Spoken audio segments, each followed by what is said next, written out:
Hey guys, what is up, and I welcome each and every one of you to a new League of Legends video. So assassins are by far my favorite type of role within League of Legends and just video games in general. And a lot of people have been also requesting me to make a video talking about the champion you are currently seeing on your screen. Now Kha'Zix is considered to be more or less completely out of the meta and just out of the loop in general. I mean, you don't really see him in the jungle anymore, you rarely see him in the lane, and I mean, he's just really not seen that often in League of Legends, period. So when it comes to talking about assassins in League of Legends that are underrated, well, at the moment, Kha'Zix is one of the first champion that comes to my mind. So the purpose of this video is to really just talk about Kha'Zix. Why is he good? Why is he bad? What do you want to build on him? How do you want to play him? And I'm primarily focusing on mid lane Kha'Zix, but it can also work in top lane. Let's first talk about the positives. Now, on top of his passive being very strong and dealing a lot of damage that's also magic damage, it's fairly easy to reactivate. Just walk somewhere where the enemy team does not have vision of you, and well, there you go, you can now use it once again. The damage on his Q ability is also insanely high. If the target is not isolated, it is still quite high, but if the target is isolated, well, as you saw with the Graves right there, that target better be hoping that they are not as squishy, or that they have at least brought some armor with them to the fight. He also has some good kill pressure within the lane if you play correctly, as you're seeing on the Ziggs right now. If the enemy opponent is about half HP, well, if they walk a little too close without having minions beside them, you can easily gap close with your E, auto attack with your passive, proc the Thunderlords, use the Q when they're isolated, use the W as well, and trust me, it's a lot of damage. He also has options in his kit, which is a big plus for me. So for instance, maybe upgrading your W with your ultimate to get more poke and more harass going if your team doesn't have any siege. You can upgrade your ultimate instead to get more camouflages, get more procs of your passive, and I mean, the options are there to fit your playstyle and what your team needs. He has fantastic mobility with his E ability, not only feeling very satisfying, but again having the option to reset, which is very core within his kit. And what I think makes Kha'Zix very scary, I mean, you mess up one time in a team fight, you give him that one slight upper hand, he's gonna be jumping around like a madman, getting resets left and right, dealing tons of damage. But even though he has that potential within team fights, well, he's also not too bad in a 1v1 scenario. I mean, his passive is very strong,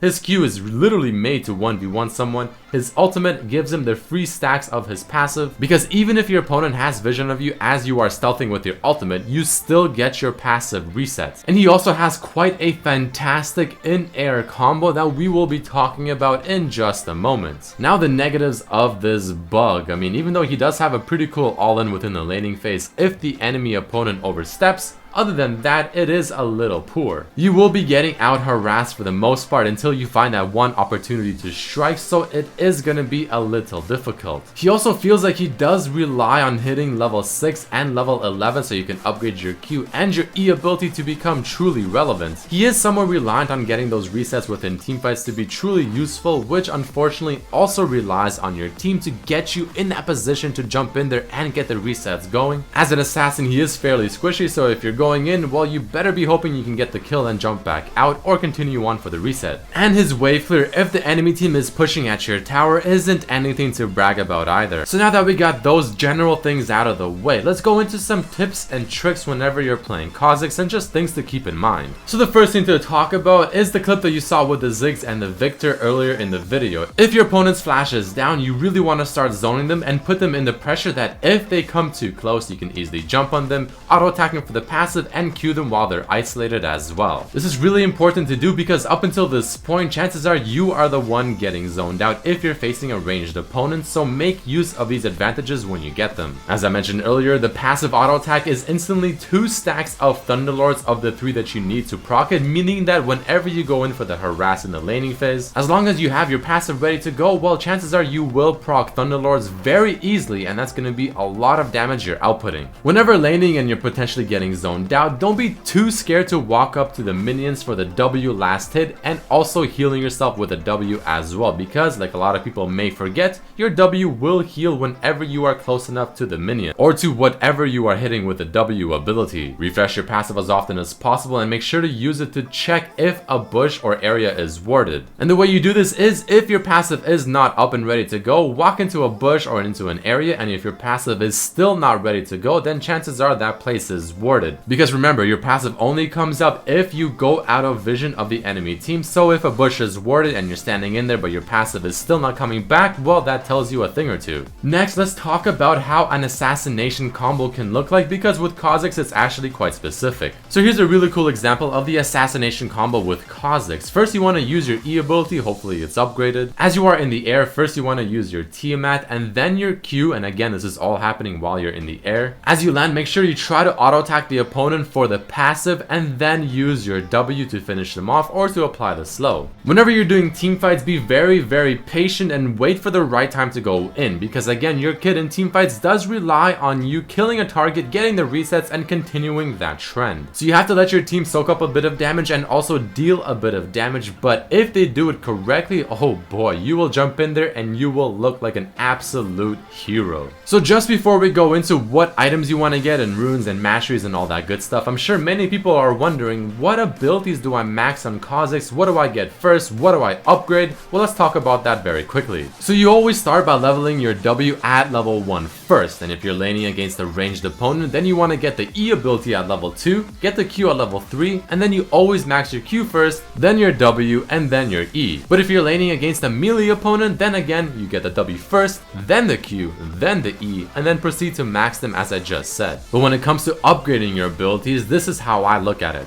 Almost always I want to upgrade my Q first at level 6 and then my E ability at level 11. The reason for that is because your Q is what makes your damage come alive, and I mean, you're not going to have a whole lot of chances to reset around level 6, 7, or 8 because the team fights won't really happen just yet. The Q will give you a lot more pressure and damage within the laning phase, so you most likely want to do that. E at level 11, and then at level 16 I almost always use my ultimate. Upgrading the ultimate is better because it gives you much more benefits, but if your team has absolutely no siege or poke whatsoever, then upgrading your W might not be a bad idea, again for the sole purpose of having at least some poke. But more often than not, I will be upgrading my ultimate at level 16. So Q first, then your E, and then your ultimate. And the final thing to talk about is, well, what the hell do I build on this champion? I mean, I don't ever see him, I have no idea what to do. What are the runes? What are the masteries? Let's cover that next. So very quickly, here are the runes and masteries. I think the masteries 1280 should be more or less self-explanatory. But for the runes, I end up going flat AD reds and flat AD quints because I like the flat AD. It helps me in the laning phase to go in for those earlier kills. And every single thing within Kha'Zix's kit scales off of bonus AD. For yellows, you want to go armor versus AD champions or HP per level versus AP champions. And the blues can either be flat MR or MR per level, doesn't really matter too much. Now when talking about items, for starting items, I almost always start with the corrupting potion because I like the extra sustain it gives me, since again I will be out harassed for the first several levels. This also helps me a little bit whenever I go in for the harass, especially if I'm just trying to poke with a W, because it adds to the damage. It gives me mana regeneration because sometimes I'll need it if I'm playing very safe and I'm trying to CS as much as possible with my W, and it just works out very well. But longsword and 3 potions is the other option. So the core items without question in my opinion are the Yomus, your boots of choice, which I like to personally go mobility boots and then swap them out for either Merc or Ionian,